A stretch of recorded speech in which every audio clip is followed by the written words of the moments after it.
Hello and welcome to my sketchbook tour. If you are new here, hi, hello, welcome. My name is Melissa. I'm an artist, illustrator, and graphic designer from Toronto. And welcome back and good to see you if you've been here before.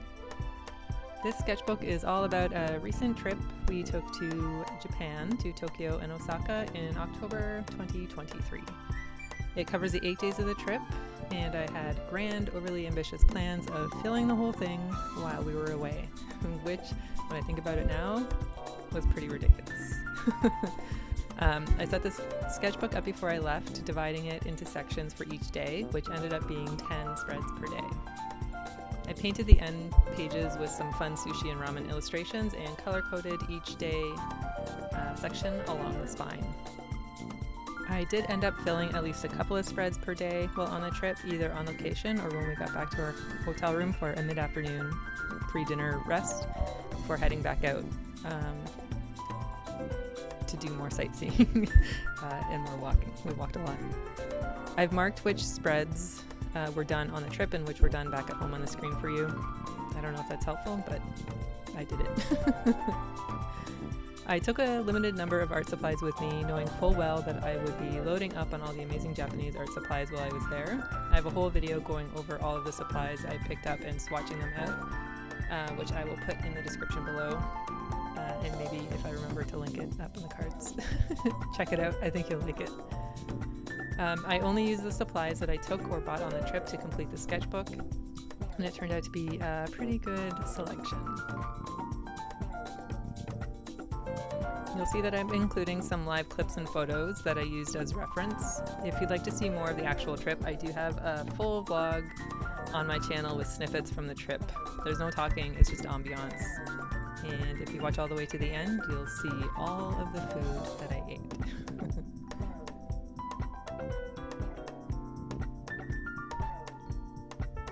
I thought maybe I could talk a little bit about some tips and things that I realized while obviously failing at my original goal and then completing this sketchbook at home. I did end up completing it 2 months to the day after, 2 months to the day exactly of when we left for our trip. I completed it. So we left on October 4th and I completed it on December 4th. So I think that's pretty good. 2 months to complete an entire sketchbook based on one theme. Good. Okay. Observation number 1 is I really enjoyed sectioning out the sketchbook by day. I like how flipping through it is chronological, even if some of the spreads are a bit out of order in the way the events actually happened that day. So when I went back in at home, I didn't necessarily do them in order. It's whatever reference photo I felt like drawing at the time is what I did. But each day, the sketchbook goes day by day by day by day. I like that. I like it. Recommend. Number 2, I think having limited supplies was a smart idea. Next time, I think I would go even more limited. But I really like how cohesive the sketchbook looks, even though it obviously covers a whole bunch of different topics. The same but different. You get what I mean. Number 3, always carry your sketchbook with you. You never know when you find yourself with 5 minutes where you can do a quick sketch. Waiting for dinner at a restaurant, when your travel mate is in line to buy something, when you're on transit, or if you see something really interesting and convince whoever you're traveling with to give you 10 minutes to capture it. Note, if they say no, you're traveling with the wrong person. Number 4, travel with people who support your enthusiasm for drawing. Number 5, don't be too precious. I don't think the drawings I did while on the trip are masterpieces by any means, but I do get that nostalgic pull when I look back at them. Like, I immediately know the feeling, the smell, the vibe of what was happening. I don't get that when I look at photos on my iPhone. And finally, number 6, maybe don't try to fill a whole sketchbook. I did feel a tiny bit of anxiety at the beginning of the trip when I realized I wasn't going to be able to do it. It sounds so silly now thinking about how much I plan to draw while also walking 20 kilometers a day and exploring the magnificent cities of Tokyo and Osaka. So silly. But once I changed the rules, as in I allowed myself to do just a spread or two each day, whatever I could manage, and then fill in the rest at home, I felt a lot more relaxed about it, and I probably had a lot more fun doing it. Okay, those are my tips. 6 tips and observations from failing at attempting to complete a full sketchbook while on vacation in one of the most captivating cities I have ever traveled to. Okay, do you have any tips for drawing on vacation? I would love to hear them. If you can share them in the comments below, that'd be great. I'm sure we would all like to hear your thoughts and tips on vacation drawing. Fun. Okay, we still have like 5 minutes left in the video, so I'm gonna stop talking for a bit and let you just enjoy the sketchbook tour, and I'll come back toward the end.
Okay.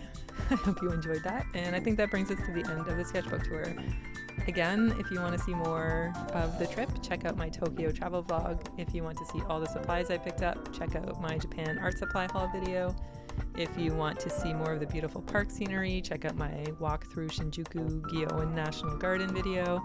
And if you want to draw some of these photos yourself, check out the Let's Draw Japan art hang party session. Thank you so much for watching, and I will see you in the next one. Bye!